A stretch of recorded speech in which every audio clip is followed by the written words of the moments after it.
Коротко о главных новостях этой недели смотрите на Дослар ТВ на этих выходных.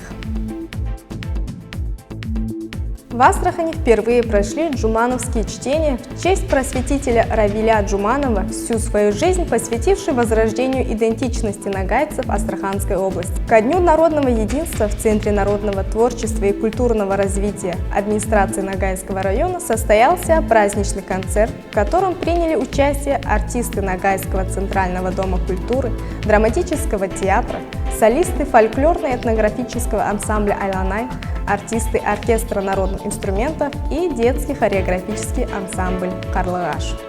В селе Терекле-Мектеп завершилось асфальтирование кольцевой дороги, соединяющей микрорайоны райцентр, Нижняя Победа и район Центральной больницы. Прошел турнир по мини-футболу «Эльде Тельде Денде Берлик».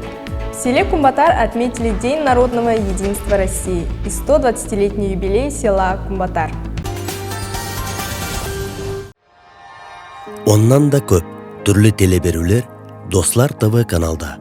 Жазыламыз, қараймыз.